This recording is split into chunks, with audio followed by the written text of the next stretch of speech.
We bring you the latest updates from the Pna Newsroom. The Turkish government has thanked the Philippines for pledging humanitarian aid for the victims of the magnitude 7.8 earthquake that struck Türkiye and Syria on Monday.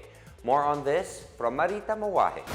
The Philippines is sending over healthcare workers, engineers, and basic goods to victims of a magnitude 7.8 earthquake that left thousands of people from Türkiye and Syria hurt and homeless.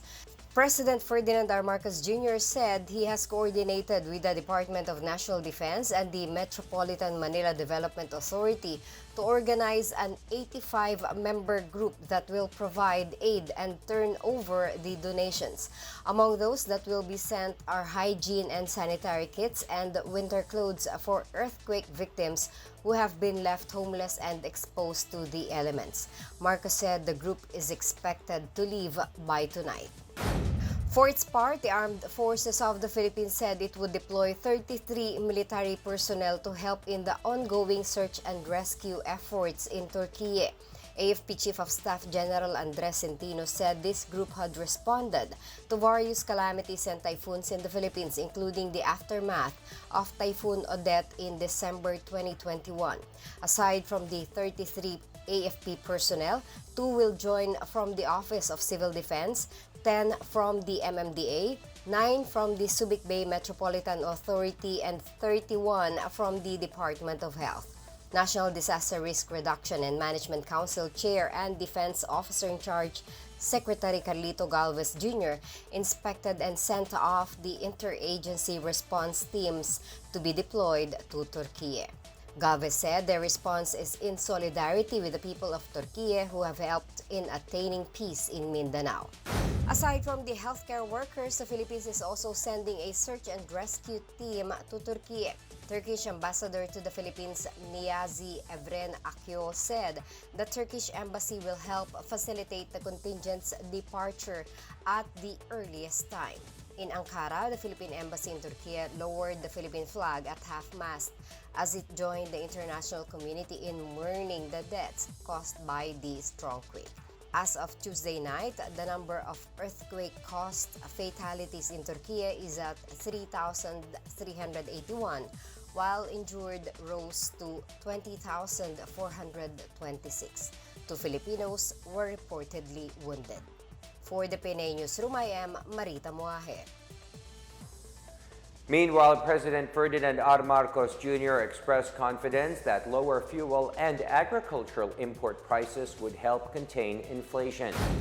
The Philippine Statistics Authority, or PSA, said the country's headline inflation rate in January increased to 8.7% from 8.1% in December 2022. While Marcos described the latest development as unfortunate, he remained confident that commodity prices would eventually fall, citing the drop in the price of petroleum products and his administration's efforts to increase agricultural supply. However, Marcos admitted that pending the full implementation of measures to reduce inflation, the lowering of prices of basic commodities may take some time. Socio-Economic Planning Secretary Arsenio Balisacan expressed belief that higher agricultural productivity, local food growth, and energy security are the priorities that will help temper price increases. Marcos's economic team expects inflation to moderate from 2023 to 2024 due to a slower than expected global recovery and waning pent-up domestic demand. The impact of rate hikes by the Bangko Sentral ng Pilipinas is also expected to be felt this year.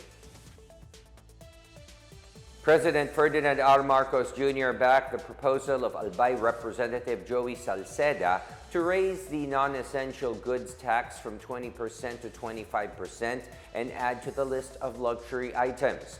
Marcos believes that higher taxes on non-essential or luxury items are reasonable. Marcos made the remark on the sidelines of a Bureau of Internal Revenue event at the Philippine International Convention Center, or PICC, on Pasay City. Under Salceda's House Bill 6993, the non-essential goods tax rate will be reduced to 25%. HB 6993 also proposes a 25% tax on wristwatches, bags, wallets, and belts worth more than 50,000 pesos. The sale of real estate worth more than 100,000 pesos per square meter, beverages worth more than 20,000 pesos per bottle, antiques worth more than 100,000 pesos, paintings worth more than 1 million pesos, and brand new or used automobiles worth more than 10 million pesos. Salceda, who also chairs the House Ways and Means Committee, was elated by Marcos's apparent support for his proposal. He agreed with Marcos's explanation, adding that raising the taxes on luxury goods will only have a minor impact on sales of non-essential items. Palagay ko naman it's reasonable that we will tax the consumption side of those who are consuming luxury items. The Japanese embassy in Manila thanked the Philippines for its cooperation in deporting 2 of the 4 suspects in the so-called Luffy robbery case. In a statement, the embassy expressed appreciation for the constructive response and cooperation of the Philippine government in the deportation of 2 of the suspects. Philippine Ambassador to Japan Mylene Garcia Albano said this is a result of successful cooperation between the police authorities of both countries. The embassy requested to deport 4 of its nationals last January 30. In less than 2 weeks, suspects Toshiya Fujita and Kyoto Inamura were deported to Japan on February 7 under maximum security. The remaining suspects, Yuki Watanabe and Tomonobu Saito, are set to be deported today.